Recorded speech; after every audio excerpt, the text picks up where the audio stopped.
Thank you so much for having me in Lebanon. It's wonderful to be here. My name is Mورغان Ortagus. I'm the Deputy Presidential Special Envoy to the Middle East.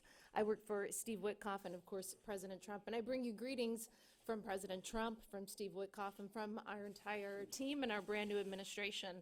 I think it's important to note that my very first trip outside of the United States is to Lebanon. It's an honor to be here.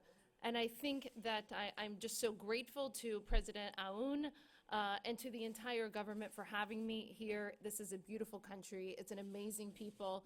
As you know, there's so many of the Lebanese diaspora in the United States. I have so many friends from Lebanon that live in the United States. And as I just told President Aoun, I've never seen so much excitement in the United States and from the Lebanese diaspora around the world about the future of this country.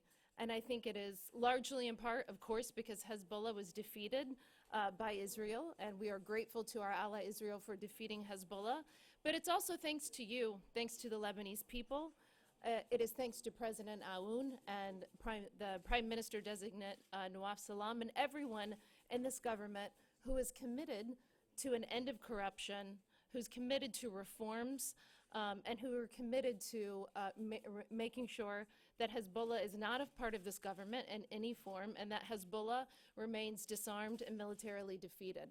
That, of course, starts with the pressure that President Trump is now placing on the Islamic Republic of Iran so that they can no longer fund their terror proxies through the region. And we will be working again to make sure that the Islamic Republic of Iran doesn't achieve a nuclear weapon, and also that they are unable to inflict chaos and harm into this country and to so many other countries around the region, which they were allowed to do for decades. That ends with President Trump.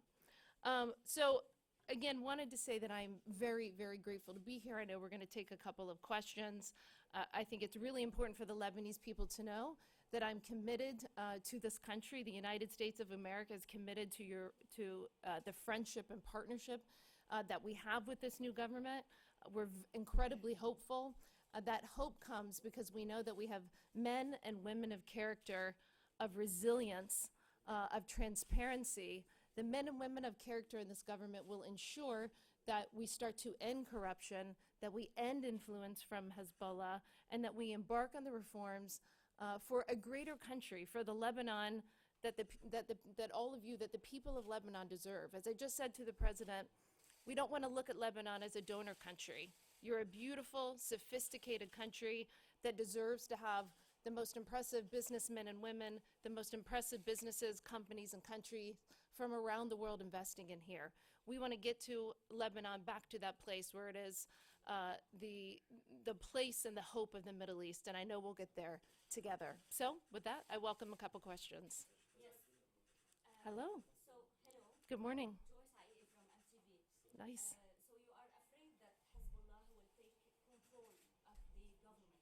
What if he insists to be part of the government, especially that he is a part also, a Lebanese part, politically speaking? Well, I'm certainly not afraid of Hezbollah.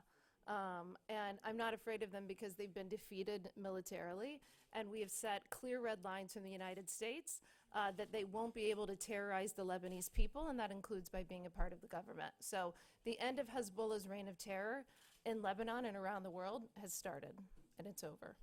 Hello, Hi. from TV. My question is, will the Israeli army stay in the south of Lebanon, or will officially the stay be extended? Yeah, so we committed to February 18th. That was a negotiation that my partner Eric Traeger at the National Security Council and I did with the Lebanese government and the Israeli government. And February 18th will be the date for redeployment whenever the IDF troops will finish their redeployment, and of course the LAF troops will come in behind them. So we are very committed to that firm date. Thank you all. I'll be back to Lebanon quite a bit. I really appreciate it, and I'll talk to you hopefully every time that I come. Thank you. I got to run.